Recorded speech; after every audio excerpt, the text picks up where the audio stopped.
Welcome, everyone, and thank you for coming out today. My name is Tom Wright. I'm the Director of Canadian Operations for the Ultimate Fighting Championship, and it's my pleasure to be back here in Toronto to celebrate and look forward to UFC 140 on December 10th here at the Air Canada Centre, Jones versus Machida. It's going to be an amazing fight. Before I have a chance to introduce our President, Dana White, just a couple of housekeeping points for everyone. After the press conference, both John and Lyoto are going to be available for one-on-ones. We have other Canadian fighters here that are going to be available for interviews as well. Between 5 and 6 o'clock, over here on my left, right behind Real Sports Bar and Grill at the Real Sports Apparel, there'll be an autograph session for all of our fans who want to get autographs. And again, it's an opportunity for you guys to get close to the things that make our sport so great, and it's athletes like these guys. So without any further ado, it's my pleasure to introduce the UFC President, Dana White. Dana?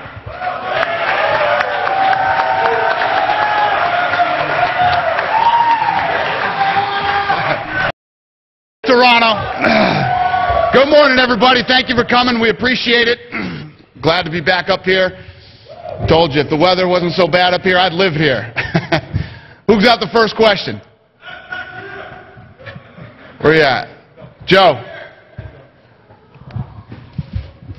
Welcome back to Toronto. Dana, first things first, how did this main event come to be when we all thought it was going to be Rashad versus Johnny Bones Jones? I never said it was going to be Rashad. You guys said it was going to be Rashad. Rashad was hurt, and Rashad can't take this fight, and Lyoto took it. John Jones stepped up and took the fight, and I told you guys that I would deliver a main event for Canada, and here we are today. What's up, buddy? Good morning. Good. Why did you guys decide to come back so early, right after April? Because thank you. Because we probably figured that you guys may have waited till next year. What's that? Yeah, I agree with him. I told you I'd do a fight here every weekend if I could. But no, I don't think it was too early to come back. You know, as we plan out our schedule, obviously we want to go to markets that we've never been to before, which we've been doing, and we want to go to strong markets, and this is, without a doubt, the strongest market on the planet.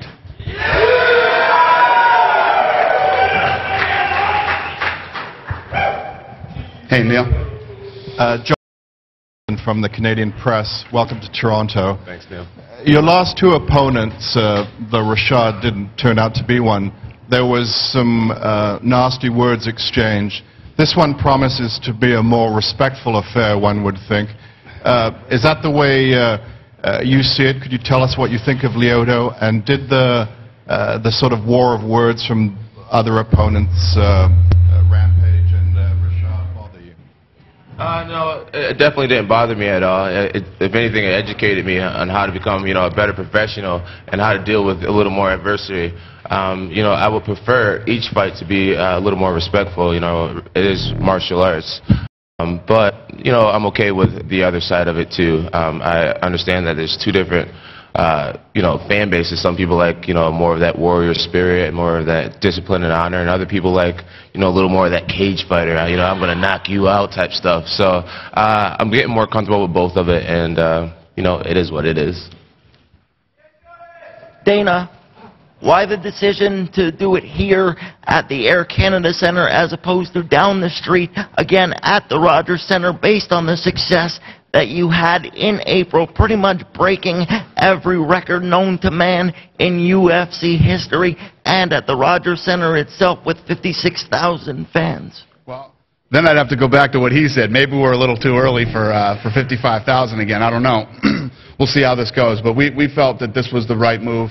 Our second time back here. All right, Charles. Is this on? Yep. Charles from MMACanada.net. It's for both fighters. Where do you both feel you have the advantage in this fight?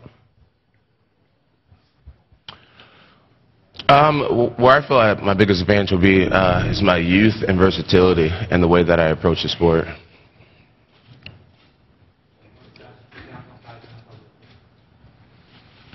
É difícil falar assim porque mas eu acredito que talvez na experiência, talvez eu leve um pouco de vantagem na experiência. It's hard to say like that, but maybe my experience will speak louder in this fight, but I'm not sure. Dana, can you actually talk about this main event? Because it's almost like you got like a Rubik's Cube on one side and a somewhat enigma on the other side. How do you break this down? No, this is a fun one. I like this fight stylistically. You know, John Jones, I said it before he fought Rampage. If John Jones can walk through Rampage just like he did Shogun and everybody else that he's fought, then he has arrived. He is the real deal. And stylistically, I love this fight against Machida. Machida is very evasive. He strikes from different angles. He's hard to hit. You know, again, I'll say it again, I guess.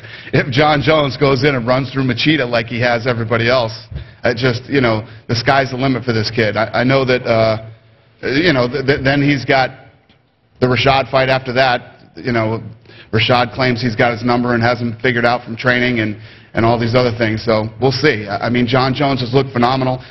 You know, I know a lot of people have said, oh, why is Machida getting this shot? Listen, Lyoto Machida has been around for a long time, went undefeated for years, and it is stylistically very tough to match up with, and I think this is a fun fight. Lyoto, a question for you. Walk us through the moment you found out you were getting a title shot versus John Bones Jones, because there was a time where everyone was worried, like, what's happening with Lyoto Machida? You were on the sidelines. People were saying you almost got like a timeout after what happened. Talk about when you got the call to actually get this fight here.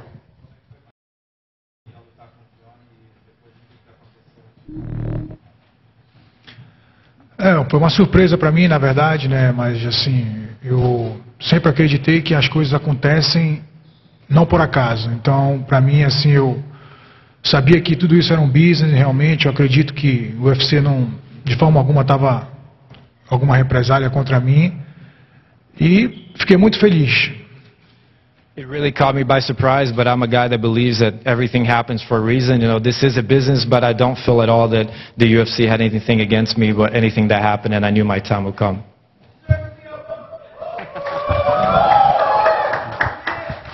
James Bryden, Sportsnet.ca. Question for Dana over here.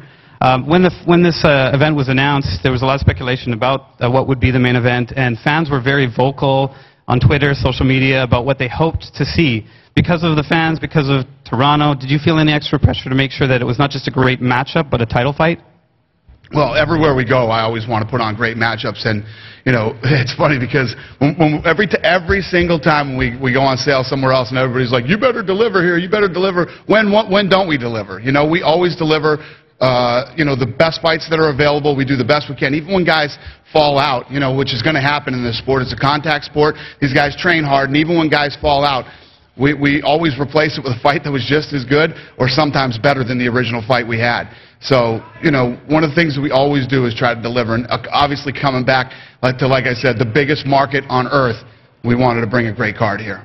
Okay, and for John, excuse me, there's a couple times now that you were expecting to face Rashad and then it ended up getting changed. I'm just wondering, I know you say that you're always ready to fight anyone. I'm just wondering if the constant change in opponent weighs on you mentally in terms of your preparation, getting psyched up?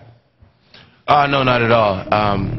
You know, I realize what I could lose in losing the fight that's in front of me now. So when it comes to the question of getting up for a fight, you know, that's definitely not an issue. And as far as getting up for the Rashad Evans fight, I mean, after all the drama that's gone on over the last year or so, it's a fight that I absolutely cannot lose. And, you know, I'm actually taught to think of a fight as, you know, no fight's a big fight. You know, it's just another fight. You know, don't fight the legend. Just fight his body and see what happens. But with Rashad, I'm really trying to teach myself, like, this is not a big fight, John. It's not a big fight, John. But it's a huge fight to me right now. So I won't want to lose either one of them. So as far as getting up for fights, I'm up. All right, Socrates from the Digital Fight Journal. John, how are you going to deal with Lyoto's evasive style, even his offbeat, like karate, which is not typical, with the whole MMA, Thai, wrestling, jiu-jitsu style? Right. What do you plan to do? And adversely, Lyoto, how do you plan to deal with his athleticism and his youth? The way I plan on dealing with Lyoto's style is to just really be myself. You know, I'm very aware of the fact that he's never competed against anyone like me, and I've never competed against anyone like him. So the name of the game really is just to study and to figure out tendencies and take it from there. And Lyoto?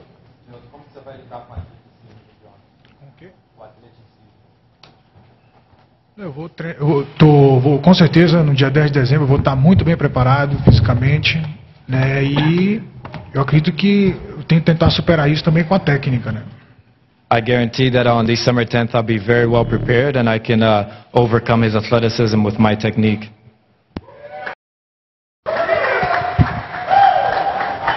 James Cebulski with TSN Radio. Dana, question for you here in the second row, but you know, there's been so much talk about John Jones, about not only just being a star in UFC, but having that potential star power to kind of cross over into mainstream.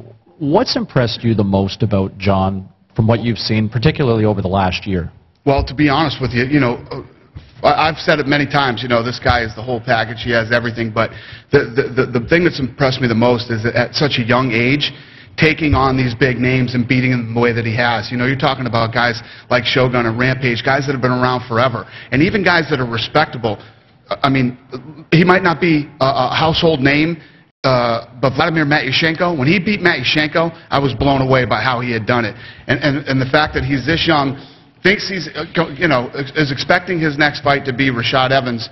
That fight gets pulled out because Rashad is hurt, and then to have to face a guy like Lyoto, and then, he's dealing with a lot of stuff that puts a lot of pressure on normal people at a very young age. And I'm very impressed in the way he's been handling himself, not only, leading up to these fights, but in the actual fights. Are you nervous? Are you nervous at all the way he's kind of dismantled the light heavyweight division, which was kind of the deepest division there at one point, the way he's kind of run roughshod through it? It's unbelievable. And it's like before the Rampage fight, when everybody was talking pound for pound and all that stuff, and I said, yeah, if he beats Rampage, I'll give him the respect pound for pound. But I don't want to put so much pressure on this guy that he has to feel like, he's got a long way to go. You're not in your prime till you're 27, 28, 29 years old. He's only 24. And he's fighting Lyoto Machida. He's fighting, all these guys who are legends. It's pretty impressive, And there's a lot of people out there that talk smack about John. You have to respect what this kid has been able to do at such a young age and how he's done it. Jamie Tweel, AM 640. Question for both fighters. Just taking it back to the Toronto element for a second. Lyoto, you've been here before. Can you tell us what your fight was like, your experience was like at the Rogers Center fighting Randy Couture in that atmosphere, what you're expecting here at the ACC? Obviously, this is your first time fighting in Toronto. Your expectations in that regard. And Dana, if you don't mind following up, is there perhaps something down the future, I know you were asked this earlier on with regards to the Rogers Center, are you eyeing that as a potential annual event? Well, como é que foi lutar aqui em Toronto no Rogers Center? O que você espera lutar nesse novo estádio? Eu fui muito bem recebido aqui pela torcida. Eu sei que eu lutei contra uma lenda que é o Randy Couture, um grande respeito por ele, mas assim, fui muito bem recebido, adorei o público aqui e quero fazer uma grande luta no dia 10 de dezembro. I felt very welcomed by the crowd here in Toronto. I fought a legend in Randy Couture, and I'm really excited to be coming back to Toronto and fighting again for this crowd.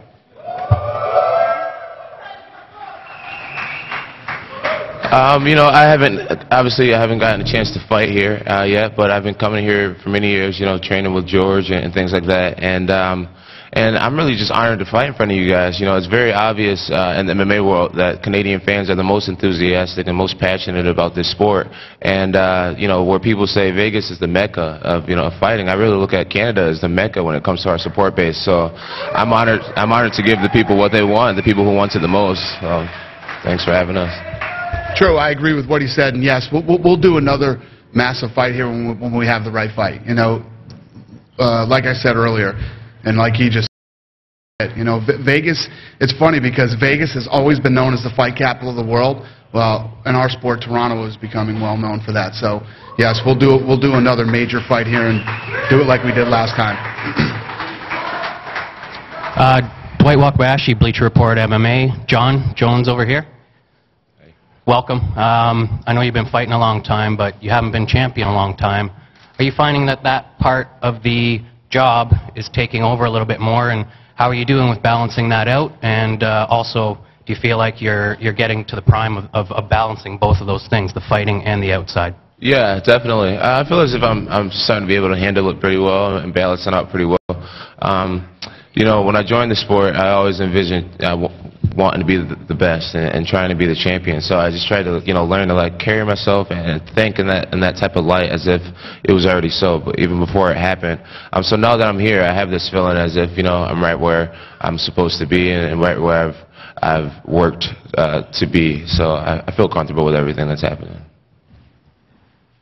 John, following on that question, we can kind of guess the pluses of being the champion. I read somewhere, I don't know if it's true, you bought a Bentley recently. That's funny. Is that true? God is good, man. Definitely. What are the minuses of being champion? Have there been things that you hadn't expected? Can you tell us a little bit of how you see the pluses and minuses of having the title? I guess, you know, there's not really too many negatives that come along with a dream coming true. You know, it's just an awesome role, really. I guess the only negative that has happened is, you know, I need to be more careful with the words that I say because of the level of the way I get scrutinized for any little thing that happens. So that's the only difference. That's something that I'm learning to deal with and handle even better in the future. But outside of that, pretty happy guy. Dana and John, Jeff Verhoeven from the Fan 590. Dana, first for you, this is the fourth fight that John's had this year. 3 of them have been against current or former title holders. Has there ever been a fighter that you know of that's had a year like that? And John, talk about the year that you've had with, you know, 4 fights now. Yeah, I forgot to mention that too when I was talking about all the things that he's done and what I'm impressed with. And yeah, and it's been done, I think, one time before. I think Roger Huerta did it. Fought 4 times in a year, but he wasn't champion. You know what I mean? And he wasn't fighting the level of guys that Jon Jones is. And I don't know if any of you guys saw my video blog after his fight with Rashad. He was. I mean, after his fight with Rampage, but he was busted up after that fight and hurting. His feet were sore, and you know, this kid bounces right back and jumps in and takes this fight. Like I said, I couldn't really tell you how impressed I am with him, what he's been able to do and overcome and continue to do at such a young age. Thanks. For John and for Lyoto. John, you mentioned training with George St. Pierre over at TriStar. Will you be making your way over to TriStar to train with George? And of course, Lyoto, for you, there was talk that perhaps you'll be working with Anderson Silva, who might be able to emulate Jon Bones Jones as an opponent. Will you be able to train with Anderson Silva leading up to this fight? I don't think I will be training with George leading up to this fight. Him and Carlos Condit are both Greg Jackson's fighters, and they're both guys I respect so much, and I would never want to lose or jeopardize either friendship. So I'm going to kind of stay away from both guys as of now. So, yeah.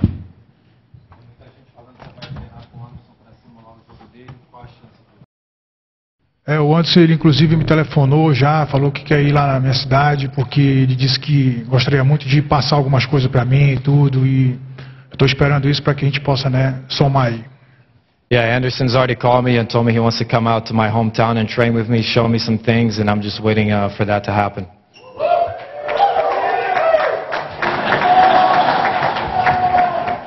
Donna Socrates again from Digital Fight Journal. How many Canadians can we expect to see on this card? And I see a whole lineup up here. How many Canadians, and can you maybe submit a few names for us? Off the top of my head, I don't know. I honestly don't know the answer. Huh? Oh, look, Tom knows. 7. There you go. 7 Canadians will be on this card. Any names that you could throw out there? Tom? Tom? All of them that are Sure sitting over can. here. I think moving from the left to the right, we've got Rory McDonald. We got Mark Hominick. Both Rory and Mark are coming back to Toronto, where they fought last at UFC 129. And then we've got Claude Patrick and Mark Vocek. Just my old jiu-jitsu guy.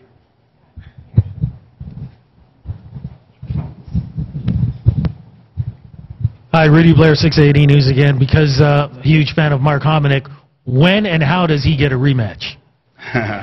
That's a good question. I don't know. Fight he did. It'll start with his next fight. You know what I mean? He's got to win. He's got to work his way back up the ladder. And I agree. He put on a great performance last time we were here. I agree. And his head has gone down considerably, too, since the last time I saw him. I guess over here. Dana, is December 10th a do or die for Tito Ortiz? I don't know. Again, I don't like answering those questions, before a fight. I was impressed with Tito's last fight. He goes in, he beats Bader, and put on an awesome showing against Rashad. But we'll see what happens. We'll see what happens. The main card, we got Rory McDonald sitting in the front there. Everyone's talking about him being the next George St. Pierre, and even George said that he's done much better at this age when George was that age. Right. Can you talk about his fight versus Brian Ebersol and, of course, the two Nogueira brothers fighting on the card? Oh, he raised his hand. I thought you wanted to answer that question. Someone was waving on the balcony up there. What was the end of the question? The two Nogueira brothers fighting on the card. One, obviously, a Big Nog taking on Mir in a rematch he's wanted for a very long time, and, of course, Lil Nog taking on Tito. Yeah, no. I mean, this kid's awesome, and like you said, even George St. Pierre says he's the next George St. Pierre, so that's pretty impressive. And yeah, that's a tough fight. He's fighting. Ebersol came in and out of nowhere and has looked amazing. Pulling out some pretty cool wins since he's been here. So yeah, no, this kid could be the next big superstar. We'll see. You never know. Again, I don't like to throw that kind of pressure on guys. And then the rest of the card, I'm very excited about the rest of the card. Nogueira pulled out a huge win when we did the fight down in Brazil. He got rocked a couple times in that fight and then ends up winning the fight, and this is the rematch with Mir. I know he wants this fight really bad, so he's excited. Mir is excited to get back in there too. He actually grabbed me at the fights the other night and told me he wants to get out there and start fighting more. And then the Nogueira and Tito, like you asked me earlier here, I mean, these guys are in a real rough spot. These guys better come in and perform and win.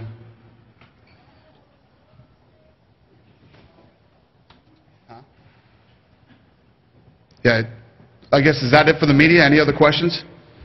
Welcome back to Canada UFC! What we'll do is, I'm going to take a couple of fan questions.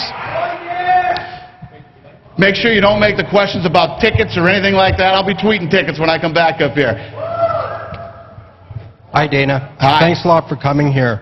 Do you think that Steve Mazzagatti and Steve Kaiser are gay lovers, and that's why Mazzagatti still fights in the UFC? Next question.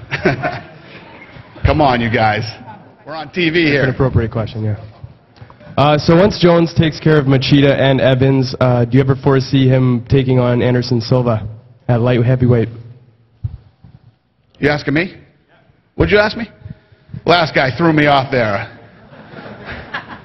Once Jones takes care of Machida and then Evans, would you ever foresee him fighting Anderson Silva at light heavyweight?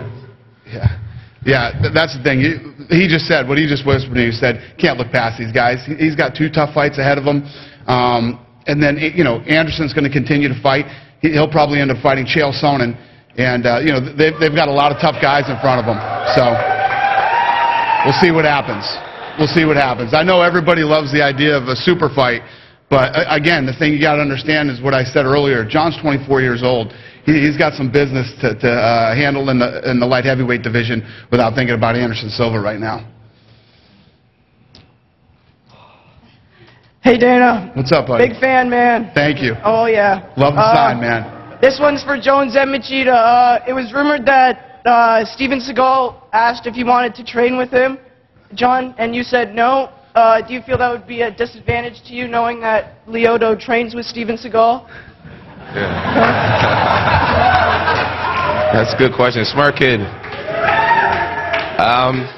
I think he just came back to say hi and to offer, some words of encouragement and things like that. And, I appreciated the gesture, but I didn't think it would be a good idea. Predicting something like this could happen. So I definitely respect Steven to the fullest, and I appreciate him having an interest and want to help. But, I'm glad I made the decision that I made, for sure. Thank you. Thanks, buddy. All right, one more. Hey, Dana, thanks for coming back to Toronto. Thank you. I'm in a 4-year PR degree program, working for the UFC as my championship belt. We got to do an internship at during the last semester. How can I go about doing that with the UFC? Tom Wright's your man right there. Talk to Tom. All right, you guys, thank you very much. I'm going to get these guys out in front. You can get your cameras in position, and I'll square them off for some photo ops. Thank you very much. We appreciate it. I'd also like to thank Rogers Sportsnet for taking us live today. Love you guys. Thank you.